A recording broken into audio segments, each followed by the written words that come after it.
तो गाइस कैसे हो आप लोग। तो रेनेगार्ड इमॉर्टल के नेक्स्ट नॉवल के एपिसोड नंबर 323 में आपका स्वागत है। तो चलिए शुरू करते हैं।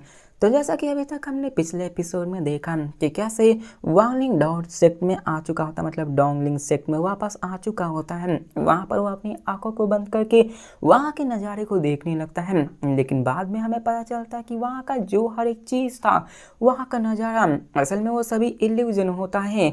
वहाँ पर वो चारों तरफ देखने लगता है, जहाँ हरियाली थी तो वहाँ पे खाली बंजर मैदान होता है, जहाँ पे सारी सुंदरता थी वहाँ पे रेगिस्तान होता है। हवाएं भी ऐसे चल रही थी जैसे उसमें कुछ सड़ी हुई स्मेल चल रही हो, और जितने भी स्टूडेंट दिख रहे होते हैं असल में वहाँ पे सभी इल्यूजन होते हैं और वो सभी मारे जा चुके होते हैं। और ये असल में एक डेड सेक्ट होता है जो कि काफ़ी पहले ही ख़त्म हो चुका होता है, और यहाँ पे सिर्फ मौत का ही मंजर दिखाया जाता है। लेकिन यहाँ पे बाहर के लोगों के लिए ये इल्यूजन इतना स्ट्रांग होता है कि किसी को पता ही नहीं चलता। और यहाँ पे डॉर्लिंग सेक्ट सिर्फ इल्यूजन में ही एग्जिस्ट करता है, जो कि कैसे वो हमें आगे जानेंगे। और अब फिर आगे बताया जाता है कि वो अंदर की तरफ जाने लगते हैं। वॉन्गलिन यहाँ पर आता है और यहाँ के सारे नज़ारे को देखकर हैरान हो जाता है। वो वहाँ पे महसूस करता है, जिसके बाद कहता है चलो हम चलते हैं। यहाँ पे ली जिन भी आओ ये सारी चेंजेस को महसूस नहीं कर पा रहा होता, मतलब वो इस इल्यूजन को देख नहीं पाया होता है। उसे लगता तो है कि यहाँ पे कुछ गलत है, लेकिन वो वांगलिन को फॉलो करते हुए आगे बढ़ता है। वो सभी आगे बढ़ने लगते हैं और लिन बिया और वो वांगलिन आगे की तरफ उसी एक तरफ बढ़ते हैं, जहाँ पे उन्हें दो कल्टीवेटर्स दिखते हैं, जिनमें से एक इंसान और एक वुमेन, मतलब मैन और वुमेन होते हैं। अब ये दोनों कल्टीवेटर्स काफ़ी ज़्यादा यंग होते हैं। अब देखो ये भी असल में एक इल्यूजन ही होता है, वांगलिन सारी चीज़ें समझ रहा होता है, लेकिन लिन बिन जियाओ को सबको नहीं समझ पा रहा होता है। जिसके बाद हमें दिखाया जाता है उस यंग मैन को, जो सीनियर को उसको मतलब वांगलिन को सीनियर क्या कर बुलाता है और कहता है कि इस जूनियर को ऑर्डर मिला है हमारे एंचेस्टर के द्वारा ताकि आपको ले आया जा सके। जिसके बाद वो लोग वांगलिन को वहां से लेकर उस सीनियर के पास निकल पड़ते हैं। जिसके बाद हमें दिखाया जाता है एक बहुत ही पावरफुल आवाज को, जो हंसते हुए कहती है डॉग चुन चियो यान तुम यहाँ से जा सकते हो। जिसके बाद वो वहां से निकल जाते हैं और हमें वहाँ पे एक ओल्ड मैन को दिखाया जाता है। अब ये ओल्ड मैन असल में यहाँ का सेक्ट मास्टर होता है, ये कोई इल्यूजन नहीं होता है, ये याद रखो। वो यहाँ के सारे इल्यूजन को यही ओल्ड मैन कंट्रोल कर रहा होता है। ऐसा ये क्यों कर रहा होता है ये आगे आने में हमें बताया जाएगा। जिसके बाद हमें उस एंचेस्टर को दिखाया जाता है, जहाँ पे वो बंदे कहते हैं देखो यहाँ पे आने के बाद हमें बताया जाता है कि फिर से दो और बंदे उसको लाने के लिए आगे होते हैं, मतलब अभी पूरे के पूरे सेक्ट मास्टर से वो मिले नहीं होते हैं। जिसके बाद वो दोनों उसे अंदर ले आते हैं डोंगलिंग टेंपल में, जहाँ पे वही ओल्ड मैन जो कि आवाज निकाल कर बोल रहा होता है वो उसकी तरफ कहता है कि अंदर आ सकते हो। अब वो बंदे जो बंदे बंदियां होते हैं एकॉर्ड, मतलब पहले देखो बाहर से एक नॉर्मल वाले बंदे आए उसको अंदर ले गए, फिर दो और कल्टीवेटर्स आए वो उसको अंदर ले गए, जहाँ पे एंचेस्टर मौजूद हैं और वो कहते हैं कि आप अंदर जा सकते हैं जहाँ पर एंचेस्टर मौजूद है, लेकिन वहाँ पर अभी आप फिलहाल नहीं जा सकते जबकि सीनियर आपको अंदर जाने के लिए ना दे। यहाँ पे वांगलिन सारी चीजें समझ रहा होता है कि ये सभी तो अभी इल्यूजन ही है। हमें दिखाया जाता है वांगलिन को, जो जिन बियाओ से कहता है कि जिन बियाओ यहाँ पे तुम रुको, मेरा इंतजार करो, मैं अंदर जा रहा हूँ। अब लिन जिन बियाओ इन सभी चीजों को नहीं महसूस कर पाया था, उसे भी लग रहा होता कि वो इंसान जो आए हुए वो असली है, लेकिन उसके सबकॉन्शियस माइंड को पता चल रहा था कुछ न कुछ गड़बड़ जरूर है। वांगलिन डोंगलिन टेंपल के अंदर पहुंचता है, जहाँ से एक आवाज़ उससे कहती है तो तुम आ ही गए, और टेंपल के बीच में हमें 3 लार्ज स्टैचू, जिसमें से 2 मेन और एक वुमेन का दिखाया जाता है। उस स्टैचू के नीचे वही ओल्ड मैन बैठा हुआ होता है, जिसके आंखों में हमें साफ दुख पता चल रहा होता है। उसके एक्सप्रेशन काफ़ी ज़्यादा बुरे होते हैं। वांगलिन कहता है कि मैं यहाँ पे आ चुका हूँ। जिसके बाद वो उसकी तरफ शराब की जग को रखते हुए कहता है कि क्या तुम्हें भी चाहिए। जिसके बाद ओल्ड मैन कहता है कि मुझे ऐसा क्यों महसूस हो रहा कि तुम को मैं जानता हूँ, क्या तुम्हारा यहाँ पे फर्स्ट टाइम नहीं है? तो यहाँ पे वांग लिन कहता है कि मैं यहाँ पे अपने ड्रीम में आ चुका हूँ। अब वांग लिन को एक ड्रीम दिखा होता है, इसी कारण वो यहाँ पे विजिट किया होता है। वो जानना चाहता था कि आखिर मेरे ड्रीम में ऐसा क्या था जो कि मैं यहाँ पे आया हूँ। तो ये सुनकर वो कहता है कि लगता है कि तुम अपने ड्रीम की वजह से आए हुए हो। और वो कहता है कि क्या वो डोंगलिंग सेट तुम्हारे ड्रीम के ही जैसा मैच करता है? तो वांग लिन कहता है कि हम वो सेम टू सेम है। तो ओल्ड मैन मुस्कुराते हुए कहता है शुक्रिया। जिसके बाद वो कहता है कि मैं यहाँ पे बहुत ही लंबे अरसे से बैठा हुआ हूँ, ये मेरा घर है, मैं इसको छोड़कर भी नहीं जा सकता। वांग लिन सारी बातें सुन रहा होता है। जिसके बाद वो कहता है कि मुझे नहीं पता कि आखिर किसने किया है, ये मेरे सेट को किसने डिस्ट्रॉय किया है।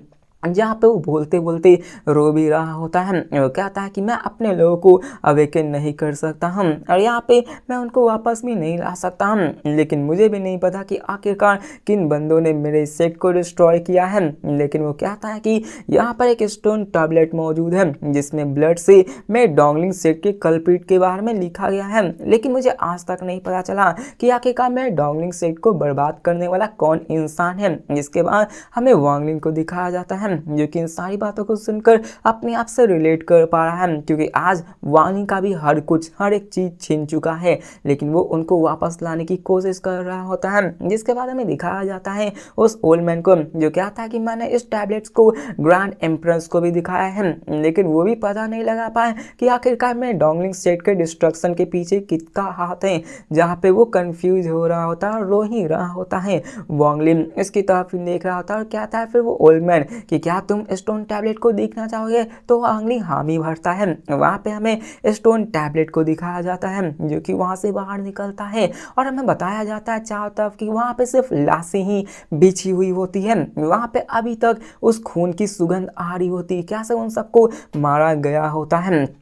और तभी दिखाया जाता है हमें उस बड़े से स्टोन टैबलेट्स पे जहाँ पे कुछ लिखा हुआ होता है। वांग लिन उसको पढ़ता है जिसको देखकर वो पूरी तरह से हैरान हो जाता है, क्योंकि उसमें जो हैंडराइटिंग थी और जो ऑरा निकल रही होती है वो असल में 7 कलर रियलम की जैसी होती है। और वांग लिन इसे देखकर हैरान हो जाता है और कहता है कि इस राइटिंग को तो मैं पहचानता हूँ। और तभी उसके मुंह से आवाज आता है ऑल सीयर, मतलब ये ऑल सीयर की वजह से ही होता है। वांग लिन कहता है कि आखिरकार ऑल सीयर मारा कैसे नहीं गया, वो अभी तक डेड नहीं है क्या? ऐसे यहाँ पे ऐसा लगने लगता है कि उसी बंदे ने पूरे के पूरे डोंगलिंग सेट को बर्बाद किया होगा। वो सोचने लगता कि क्यों, आखिर उसने क्यों ही किया, स्टोन टैबलेट्स का यहाँ पे रहने का क्या मतलब है और डोंगलिंग सेट को कितने डिस्ट्रॉय किया। उसे राइटिंग तो समझ में आ रही थी, लेकिन उसे ये नहीं समझ में आ रहा था कि ऑल सीयर इमॉर्टल एस्टर कॉन्टिनेंट में कैसे आ गया और यहाँ पे आने के बाद डोंगलिंग सेट को क्यों डिस्ट्रॉय किया। और कई सारे ख्याल उसके मन में आने लगते हैं। अब ओल्ड मैन वांग लिन की तरफ देखता है, जहाँ पे वो वांग लिन के एक्सप्रेशन को देखकर पूछता है कि क्या तुमने इस हैंडराइटिंग को कहीं देखा है? अगर देखा है तो मुझे जरूर बताओ। जहाँ पे वो यहाँ बहुत ही गुस्सा था, मतलब उस बंदे से जिसने कि इसके सेट को डिस्ट्रॉय किया है। लेकिन वांग लिन को दिखाया जाता है जो कि कुछ नहीं बोल पाता। जिसके बाद हमें लिन जियाओ ब्याओ को दिखाया जाता है जो कि उसी के बाहर खड़ा था और तभी उसे सामने की जगह के हकीकत के बारे में पता चलता है, मतलब वहाँ से ऑरा निकल रही होती है और उसे यहाँ पे सारी चीजें दिखने लगती है जो पहले धुंधली धुंधली थी, जो इल्यूजन थी वो दिखने लगती है। जिसके बाद ओल्ड मैन वांग लिन से कहता है कि क्या तुम डोंगलिंग सेक्ट में क्यों आए हो, यहाँ पे आने का क्या कारण है? तो वांग लिन कहता है कि मैं यहाँ पे डोंगलिंग पूल के लिए आया हूँ जो कि मुझे जरूरत है। तो ये सुनकर वो भी हैरान हो जाता है। जिसके बाद वो कहता है कि जो डोंगलिंग पूल वाटर है वो असल में ग्रेट सेज कॉन्टिनेंट के सोल से कनेक्टेड है, जिसके कारण हम उसके पावर को यूज कर सकते हैं। लेकिन मैं तुम्हें बता दूं डोंगलिंग पूल के अंदर कोई सोल बीस्ट नहीं कैद है, बल्कि एक फॉरेन कल्टीवेटर को बंद करके रखा गया है। और वो उसे बताने लगता है कि इस डोंगलिंग पूल के अंदर जो भी कल्टीवेटर 2 बार जाता है वहां पे उसे एनलाइटमेंट मिल सकता है, लेकिन वो तीसरी बार गया तो वो मारा जा सकता है। और वो उसे वार्निंग देता है कि तुम्हें संभाल कर रहना चाहिए और उसे बता देता है कि ये किस तरफ है। जिसके बाद उससे कई सारे बातें होती हैं जो कि उसे बताने लगते हैं और उसे रूमर्स के बारे में बताते हैं कि यहाँ पर तुम्हारे पास चांस है कि तुम्हें यहाँ से एंसेस्टर की बॉडी भी मिल सकती है और अगर तुम्हें वो बॉडी मिल गई तो तुम ग्रैंड एम्पर के लेवल तक जा सकते हो, लेकिन ये एक रूमर है। वांग लिन उसको कहता है कि ठीक है। अब वो ये सोच में पड़ जाता है कि जब ये सेट की बैकग्राउंड इतनी जहाँ बड़ी थी तो ये गायब कैसे होगी, इसे डिस्ट्रॉय कैसे होगी। वो भी जानना चाहता था इसके राज के पीछे, क्योंकि ये उसके ड्रीम में अपीयर हुआ था तो उसके साथ इसके साथ साथ कोई ना कार्मिक कनेक्शन होगा ही। अब डॉर्लिंग सेक्ट इल्यूजन से भरा हुआ था, वो काफ़ी ज़्यादा ब्यूटीफुल होता है और वहाँ पे वो काफ़ी ज़्यादा इल्यूजन में भरी हुई होती है और हमें बताया जाता है कि असल में ये उसी ओल्ड मैन की पुरानी यादें होती है। वो अपने आप को जिंदा रख पाया होता है क्योंकि वो इन सारी पुरानी यादों से अपने दिल को हल्का रखता है। उसके मन में अभी भी वो आग का बदला होता है कि वो जिस बंदे ने मेरे डॉर्लिंग सेट को बर्बाद किया है उसे मैं मार कर रहूँगा। वो इल्यूजन ऐसे ही फिर से टेलीकास्ट हो जाती है, जिसके बाद वो उसी पूल के पास आ जाते हैं और कहते हैं कि मुझे पूल्स में जाना होगा। यहाँ पे लिन जिन बियाओ को दिखाया जाता है, जिसे भी समझ में आ जाता है कि ये सारी चीज़ें इल्यूजन है और वो डर से कांपने लगता है क्योंकि वो जिस जगह पे मौजूद था वहाँ पहले लाशें बिछी हुई थी, मतलब यहाँ बहुत ही कत्लेआम मची हुई थी। वो सोचने लगता है कि मैं जिस जगह खड़ा हूँ वहाँ न जाने कितनी लाशें बिछी हुई होंगी और ये जानकर तो वो और भी कांप रहा था। उसे उन कॉर्प्सेस से डर नहीं लग रहा था बल्कि उसे उस अननोन रीजन की वजह से डर लग रहा था, जिसकी वजह से पूरा का पूरा सेक्ट डिस्ट्रॉय हो गया था। वरना पूरा का पूरा सेक्ट डिस्ट्रॉय करने का क्या मतलब बनता है जब तक कि यहाँ पे कुछ पावरफुल चीज़ न मौजूद हो।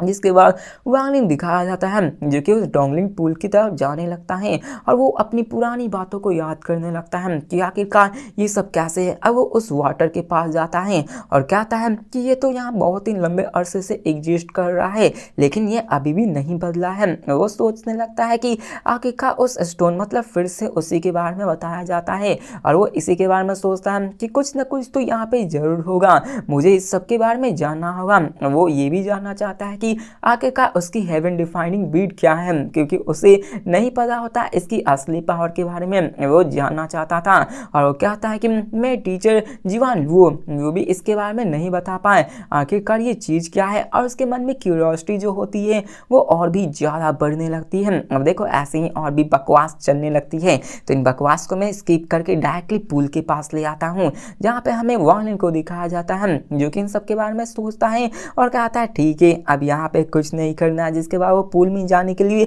रेडी हो जाता है। यहाँ पे रेडी होने से पहले वो अपने एक पावर का यूज करता है जो ग्रेट सोल से घोस्टली सेल का होता है, जिससे कि वो टाइम में पीछे जाकर वहाँ पे क्या घटित हुआ था उसको देख सकता था। मतलब कुछ ऐसा ही होता है, मतलब ड्रीम के अंदर एंटर करता है जो एक बहुत ही टेरिफाइंग पावर होती है जिसको कि वो यूज करने लगता है और समय पीछे होने लगता है, हजारों हजारों हजारों साल पीछे होने लगता है। डोंगलिंग से जब अपने आप में नया था वहाँ पे समझ लो तो ये ड्रीम के जैसा था, मतलब 100% श्योर नहीं है कि वो सब यहाँ पे हुआ ही होगा, वो एक प्रेडिक्शन कर सकता है। आप ऐसा ही समझ लो जहाँ पे वो 100,000 ईयर्स तक पीछे चला जा चुका होता है, जहाँ पे डोंगलिंग से बहुत ही खुशहाल होता है, बहुत ही क्यूट होता है। लेकिन उसी के साथ दिखाया जाता है कि एक टेरिफाइंग फोर्स आकर उन सभी को एक ही झटके में मार देती है। मतलब ये समझो कि डोंगलिंग सेक्ट एक बबल में है और किसी ने उस बबल को ही फोड़ दिया है जिसके कारण वो पूरा का पूरा सेक्ट ही डिस्ट्रॉय हो गया। अंदर के जितने लाइफ फॉर्म से वो मारे जा चुके हैं और तभी वहाँ पे उसे ऊपर से एक ब्लरी फिगर देखती है जिसे देख पाना डोंगलिन के लिए नामुमकिन होता है क्योंकि वो सूरज के पीछे छिपा हुआ था, बस उसे दिख रहा था तो एक टेरिफाइंग फिगर जिसके कारण उसके सर में भी दर्द होने लगा था। मतलब उस फिगर के रहने भर से ही वांगलिन यहाँ पे चकमकाने लगा था, उसके सर में दर्द होने लगी थी। और फाइनली वांगलिन अपने आंखों को खोलता है, वो बहुत ही पसीनों में घिरा हुआ था जिसको देखकर लिन जिन बियाओ उसके पास आता और कहता है मास्टर। और वो वांगलिन फिर पूछता है कि आखिरकार मैं यहाँ पे कितने लंबे से अपने आंखों को क्लोज किए हुए हूँ। तो वो कहता है कि मास्टर आपने तो बस अभी अपने आंखें बंद की थी और अभी अपने आंखें खोल ली है। तो ये सुनकर वो हैरान हो जाता कि क्या मैं इतनी जल्दी। यहाँ पे हमें बताया जाता कि जब भी वो अपने इस ड्रीम ड्रॉ के अंदर जाता था वो कम से कम काफी लंबे अरसे तक उसमें डूबा रहता था, लेकिन इस बार तो वो एक ही झटके में बाहर निकल पाया। और वो सोचने लगता कि आखिरकार वो ब्लडी इमेज किसकी थी, आखिरकार वो बंदा कौन था। और वो सोचने लगता है कि आखिरकार वो बंदा कौन है जिसने कि आके इस सेक्ट को डिस्ट्रॉय किया है, लेकिन वो नहीं जान पाता। और वो कहता है एक दिन मैं यहाँ के सीक्रेट के पीछे के बारे में जान कर रहूंगा कि आखिरकार यहाँ पे क्या था। जिसके बाद वो डोंगलिन पूल के अंदर जाता है जहाँ पे वो काफी ज्यादा ठंडा होता है, उसमें वेव ऑफ कोल्डनेस उसने लगने लगती है और वो अंदर जाके वहाँ पे अपनी पावर को एब्जॉर्ब करना शुरू कर देता है। अब इस स्टेट में वो निर्वाणा, सुंदर लाइट इन सबको देखने लगता है। तभी उसकी आंखें भी खुल जाती है और बताया जाता है कि उस पुल के अंदर की 30% पावर मतलब वाटर खत्म हो चुकी होती है। वहाँ पे वो उससे पूछता है कि आखिरकार मैंने कितने बेड्स तक यहाँ पे इंतजार किया। तो लिन जिनब्याओ कहता है कि आपने सिर्फ 3 बेड्स तक यहाँ तक पुल में रहे, जिसके बाद अपने आंखें खोल ली। तो वांग लिन हामी भरता है। अब वांग लिन यहाँ पे जो चीज करने आया था, जो होती उसकी एसेंस को गैदर करना, उसमें फेल हो गया होता है, क्योंकि वो सिर्फ 3 बेड्स तक ही वहाँ पे रुक पाया होता है। जिसके बाद वो कहता है कि मैंने सुना यहाँ पे सिर्फ 2 ही बार रुका जा सकता है, तीसरी बार वहाँ पे मौत मिल जाएगी, मतलब मारा जा सकता है, मर नहीं जाएगा, मारा जा सकता है। और वहाँ पे डिसाइड करता है कि वो दूसरी बार अंदर जाएगा। फिर से वो ऐसा एंटर करता है। अब ऐसा करते हैं उसके आंखों में एक स्पार्क दिखती है, एक लाइट की, जो बहुत ही कमजोर होती है, वो दूर जाने लगती है, लेकिन फिर भी वहाँ पे वो उसको नहीं पा पाता और वो उठ जाता है। इस बार वो 5 बेड्स तक उस पुल के अंदर रह पाता है। वह भी सिर्फ 30% वाटर सी बची हुई होती, मतलब 70% वाटर खत्म हो गई होती है। जहाँ पर हमें दिखाया जाता है वाली को, जो कहता है कि मैं फिर से फेल हुआ और कहता है कि मैं तीसरी बार भी ट्राई करना चाहता हूँ, मैं देखना चाहता हूँ कि आखिरकार